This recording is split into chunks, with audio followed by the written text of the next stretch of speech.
선생님 남편이 불륜 중이면 이 상간녀랑 남편 두 사람을 갈라서게 만들어야 되는데 좀 잘못 대처했다가 이 두 사람의 관계가 더 깊어지는 경우도 있을 것 같아요. 이런 경우가 좀 있을까요? 네, 있죠. 예, 분명히 있습니다. 인간의 행동을 결정하는 대전제를 여러분들이 아셔야 됩니다. 자, 인간은요, 동물하고 다르지 않아요.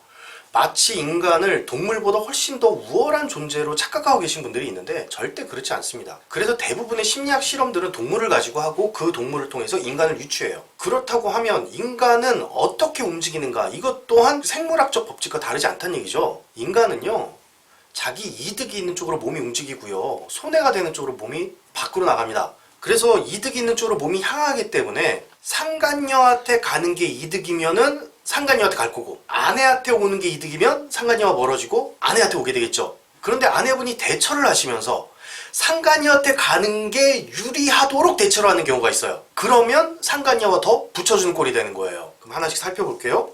자, 첫 번째, 남편을요 세상에서 고립시키는 경우입니다. 뭐 이런 거 있죠. 이제 남편을 혼내주려는 목적에 저 사람이 창피해하면은 외도를 정리하지 않을까, 이런 생각 때문에 회사에 다 알려요. 남편이 바람난 걸 친구들한테 다 알려요. 남편이 바람난 걸 가족한테 다 알립니다. 그럼 남편은 어떻게 돼요? 세상에서 제일 나쁜 놈 되죠. 아내한테도 나쁜 놈, 세상에서도 나쁜 놈. 그럼 남편은 숨고 싶고 도망치고 싶습니다. 그죠? 근데 세상에서 딱 받아줄 사람 한 명 딱 있어요. 그게 누구냐면 상간녀예요. 상간녀는 남편을 미워해서 만난 게 아닙니다. 남편이 좋으니까 만났겠죠. 그죠? 근데 남편이 세상에다 다 나쁜 놈이 됐어. 아내가 막 회사에다 알리고, 가족에게 알리고, 친정 시댁 다 알리고, 막 시부모님 막 쫓아서 죽인다고 하고, 막 남편 형이 와서 막 몽둥이 들고 오고, 막 친구들한테 뭐 고개 들 수도 없고, 그리고 세상에서 진짜 제일 나쁜 놈이 되는 거예요. 그럼 갈 데가 없어요, 사람이. 갈 데가. 그때 유일하게 갈 수 있는 곳이 어디냐? 상간녀다. 그 상황이 되면 남편을 세상에서 유일하게 지켜줄 수 있는 사람은 상간녀밖에 없습니다. 그래서 아내분들이 남편 혼내주겠다는 목적으로 주변에 막 달리고 다녔어. 그러면 아내분께서 상간녀와 남편을 붙여준 꼴이다 라고 생각하셔야 됩니다. 두 번째 보겠습니다. 두 번째는 뭐냐면요, 남편의 외도를 발각을 했어요. 딱 알게 됐어. 발각이 났어. 그러면 이제 어떤 경우는 아내분이 나가 집을, 그리고 친정에 가요. 어떤 경우는 남편을 내쫓아. 그런 경우도 있어요. 자, 그렇게 되면 남편은 어떻게 된다? 자유로워진다. 자, 이렇게 생각해 볼게요. 아내분이 남편을 내쫓았어요. 그러면 남편이 갈 데는 어디예요? 상간녀. 그렇죠. 상간녀한테 그냥 가는 거예요. 내가 남편을 내쫓고 나서 너 또 왜 상간녀한테 갔냐라고 주장을 하시면 절대 안 됩니다. 그거는 본인이 상간녀와 남편을 붙여준 거예요. 내가 남편이 바람났다 그래 남편 내쫓았다? 그거는 이혼할 때 하는 행위고, 내가 남편의 외도를 정리하고 싶고 남편과 잘 살고 싶다고 한다면 남편을 데리고 들어와야지 왜 내쫓습니까? 내가 남편을 내쫓았다? 그건 상간녀와 남편을 붙여주는 꼴이다. 또 하나, 내가 나가던 경우 있죠. 내가 친정이나 이런 데로 나가버려요. 그러면은 상간녀 입장에서는 남편이 주인 없는 강아지가 되는 거예요. 그러면은 이제 뭐 딱 잡아오기 아주 좋지 않을까요? 그래서 내가 집을 나가게 되면 남편은 주인 없는 강아지가 되므로 상간녀가 홀랑 집어갈 수도 있습니다. 그래서 외도를 해결하고 싶다라고 생각하시면 남편을 내쫓아서도 안 되고 내가 나가서도 안 돼요. 항상 남편을 데리고 들어와야 되고 그 곁에서 내가 주인 행세를 정확히 할 수 있어야 됩니다. 세 번째가 뭐냐면요, 알아서 해결해라 라고 하는 거예요. 네가 바람 펴서 나 힘들겠으니까 네가 알아서 해결해, 이런 경우예요. 자, 그런 경우에 남편이 알아서 해결하려면 누구하고 헤어지자고 얘기해야 돼요? 상간녀하고 헤어지자고 얘기해야 되죠. 그러면 최소한 전화 한 통은 더 해야 돼. 문자 한 통은 더 주고받아야 돼. 한 번 더 만나야 돼. 네가 가서 정리하고 와 라는 얘기는 너 상간녀 한 번 더 만나고 와 라는 얘기와 다르지 않습니다. 근데 이렇게 생각해 볼게요.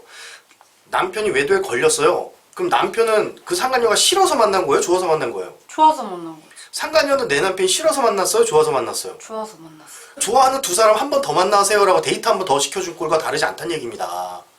그래서 알아서 해결해라 라고 내가 주장을 해서 남편에게 이렇게 푸시를 했다. 그 남편은 아내의 허락을 받고 상간녀를 한 번 더 만날 수 있는 기회를 얻게 되는 겁니다. 그 상간녀 입장에서 왜 내가 좋아했던 남자와 헤어져야 돼. 그게 뭐 적절치 않은 관계고 부적절한 관계에서 헤어져야 되는 건 맞지만 나는 그 사람을 좋아하고 있었기 때문에 놓고 싶지 않은 마음 또 있다는 것도 분명하다는 얘기예요. 그 상황에서 이제 한 번 더 그 남자가 오게 되면 헤어지려고 마음을 먹었더라도 이렇게 만났는데 우리 마지막으로 한 번 더 갔다 올까? 뭐 이런 얘기 나오는 거죠. 그래서 알아서 해결하라고 한다는 건 내가 남편한테 너 상관이 한 번 더 만나고 와 라고 데이트 기회를 한 번 더 주는 거다 라고 생각하셔야 됩니다.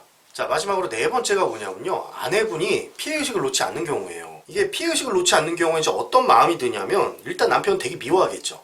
네가 날 힘들게 했어. 난 피해자고 넌 가해자야. 그 남편한테 막 적개심이 생겨. 두 번째는 막 이제 내가 힘든 만큼 너도 힘들어야 돼 하고 막 복수하고 싶어져. 막 응징하고 또는 내가 힘든 만큼 네가 무릎 꿇고 사과해 막 이래요. 그럼 그 남편은 아내 옆에 있는 게 힘들어요? 편하네요? 힘들죠? 그러니까 제가 처음에 대전제 말씀드린 게 사람은 이득이 되는 쪽으로 몸이 간다고 말씀드렸어요. 자, 아내 곁에 있을 때는 아내가 맨날 죽인다 그러고 막 욕하고 막 난 피해자 넌 가해자 사과해라 맨날 얘기하고 있는데 상간녀한테 딱 가봐. 상간녀는 어머 잘 왔어요 라고 팔벌 환영한다고. 그럼 그 남자는 누구한테 있어야 더 이득이에요? 상간녀. 그렇죠. 그래서 아내분들께서 피해의식을 계속 갖고 계시면 너는 나랑 있을 때 고통스럽고 상간녀랑 있을 때 행복해야 돼 라고 하는 것과 다르지 않다는 얘기입니다. 그래서 이 피해의식은요 두 사람의 관계를 갈라놓는 가장 안 좋아요. 그러면 아내분들이 좀 현명하게 네. 남편분을 데리고 오려면 어떻게 해야 할까요? 제가 앞서 처음에 말씀드린 것처럼 인간은요 이득이 있는 쪽으로 몸이 향해요. 그래서 아내분에게 있을 때 이득이 있어야 되고 상간녀한테 갈 때 손해가 생겨야 되는 겁니다. 그럼 나한테 있을 때 이득, 상간녀한테 갔을 때 손해 이렇게 만들려고 하면 어떻게 해야 되냐. 일단 내가 상간녀보다 사랑을 더 많이 해줘야 돼요. 근데 그렇게 이제 이야기할 수 있어요. 이제 아니 그래도 당연히 나한테 와야 되는 거 아닌가요? 라고 생각을 할 수 있겠지만 그거는 이성의 생각이고 이성적 합리적 생각이고 인간의 본연의 심리는 그렇지 않다.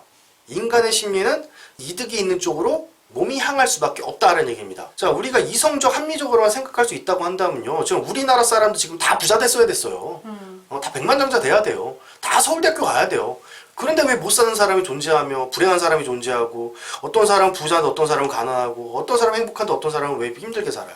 그 이유는 인간의 마음이 마음대로 안 되기 때문에 그런 겁니다. 그래서 그걸 조정을 하는 방법은요. 이득을 줘야 움직인다는 얘기예요.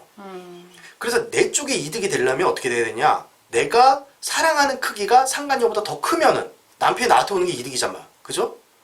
근데 내가 미워하는 크기가 상간녀보다 더 커요. 남편이 상간녀한테 가는 게 이득이에요. 그래서 남편이 나에게 오는 걸 이득으로 만들어줘라. 즉, 더 많이 사랑해라 라는 얘기입니다. 머리로는 이해가 되는데요. 네. 바람 피운 남편을 어떻게 사랑하고 어떻게 안 미워할 수 있겠어요? 예, 근데 그런 말씀 하실 수 있어요. 남편이 바람을 피웠는데 내가 어떻게 사랑하냐?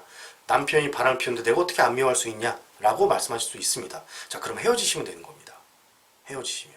그리고 그런 마음을 가지고 계실 때 앞서 말씀드린 4가지 행동이 그냥 나오는 거예요. 남편을 막 세상에 고립시키거나 남편을 막 내쫓거나 또는 아내분이 나가거나 너무 미우니까 또 알아서 해결해라 이렇게 된다든가 또는 아내분이 피해의식을 안 내려놓게 되면 결국 내가 상간녀한테 보내는 꼴이 됩니다. 내가 남편을 상간녀한테 보내주지 마시고 그냥 가란 얘기죠. 근데 난 이혼하지 않을 거야. 내 남편이 상간녀 만나는 게 너무너무 싫어. 라고 하시면 다 내려놓고 사랑해라 라는 얘기입니다. 이런 생각을 해볼게요. 내가 그러면 남편을 사랑하면 내가 억울해요 라고 또 얘기할 수 있어요. 근데 그건 억울한 게 아니에요. 나 좋으려고 남편 데려오는 거잖아요. 그죠? 남편 좋으려고 내가 남편 잡아오는 겁니까? 아니잖아요. 내가 남편과 화합을 하겠다가 마음을 먹은 건 남편을 잡아오는 게 나에게 이득이기 때문이에요. 그럼 이득에 맞는 행동, 그게 무엇이다? 사랑이다라는 얘기입니다. 그래서 결국 내가 사랑하는 만큼 나에게 이득이에요.